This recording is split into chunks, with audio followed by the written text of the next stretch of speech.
Hi, I am Anna. I come from www.ntvforex.com. EU Summit Preview is the impossible within reach. http ntvforex.com News ID B8BBAC 7/15/2022 00:00 p.m. EU leaders are edging closer to a deal on a recovery fund. A lot is still at stake at the coming EU summit, but a deal does seem to be within reach. The lines between European capitals are very busy these days.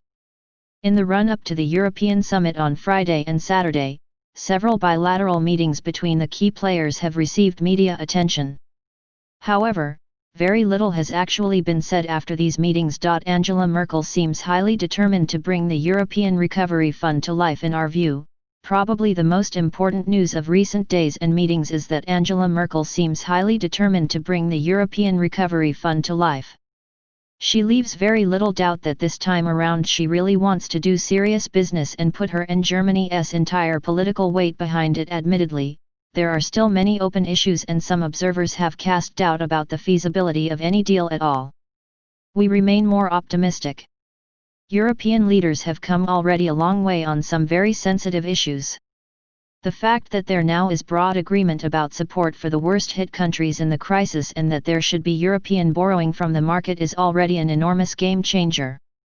It was only in October last year that plans for a Eurozone budget had been negotiated down to a meager 17 billion fund for competitiveness and convergence as part of the multi-annual budget 2021-2027. This weekend, there is a fighting chance that an agreement will be reached on an EU recovery fund that holds many multiples of that. Don't forget that European leaders never hammer out any single detail of a deal. For this weekend, a political agreement on the basic principles of a European recovery fund is still feasible, although the final stamp of approval may need another round of negotiating as it will involve lots of horse trading, including the negotiations on the European budget.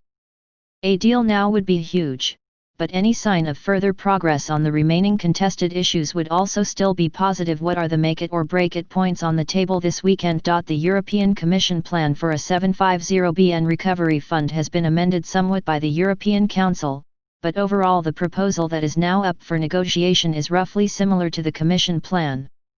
As is well known at this point, the main opponents of the plan are Netherlands, Denmark, Sweden, and Austria. Frugal Four, who are in general cautious on burden sharing. At the same time, remember that the initial French-German proposal foresaw a 500 billion fund of grants only. Judging from the rounds of top-level tête-à-têtes this week, the main issues on the table now are size, conditionality, grants versus loans, and control over disbursement size. The main opponents want the fund to be smaller than what is currently on the table. No amount was specified in the counter-proposal of the Frugal Four, but they do consider the 750 billion amount unfounded. France and Germany had presented a 500 billion euro fund, which would be exclusively grants. A possible compromise could be around 600 billion with a mix of grants and loans. Disbursement process. According to the European Council's proposal, each disbursement should require a qualified majority vote.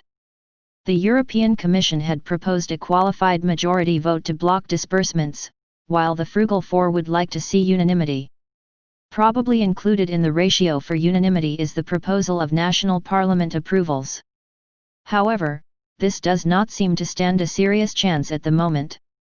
It is hard to find middle ground here, and this could be given to the Frugal Four as a sweetener. Conditionality. This may be the most difficult nut to crack at the moment, although there are several possible compromises with regards to conditionality. The current proposal of the Council suggests an assessment of the plans according to consistency with the country-specific recommendations of the European semester, digital and green transition, and economic potential and job creation. The opponents would like to see reform plans tied to the disbursement along the lines of the Troika workings during the Euro crisis. A possible compromise could be a model where the disbursement of the fund starts with grants to maintain the speed of disbursement, and annual reviews would determine the mix between grants and loans based on reform conditions. Another possible compromise would be a model where disbursements from the fund start as loans but are turned into grants if conditions are met. Grants versus loans. This has been an ongoing discussion since the start.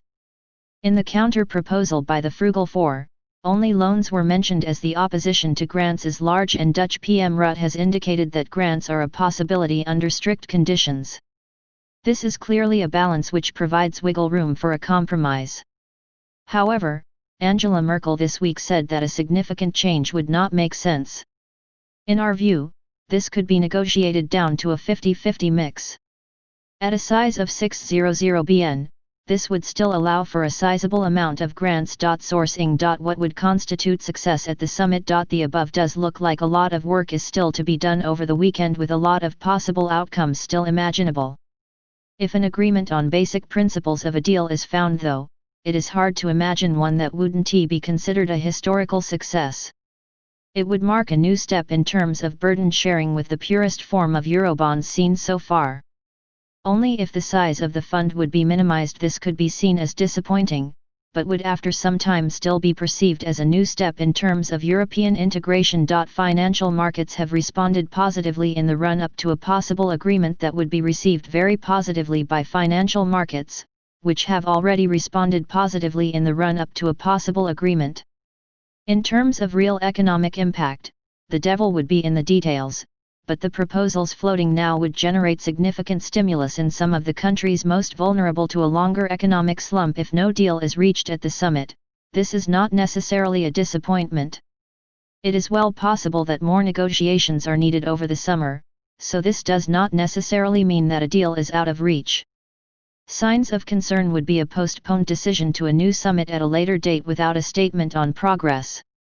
That would suggest that there is much more to be done, especially if no new date is immediately put forward. This lowers the chances of an ambitious result and could make deadlines for the multi-annual budget more challenging. A possible compromise in our view could include a graduation of grants and loans, starting with grants in the first year and then have an annual review of and for the right balance between grants and loans.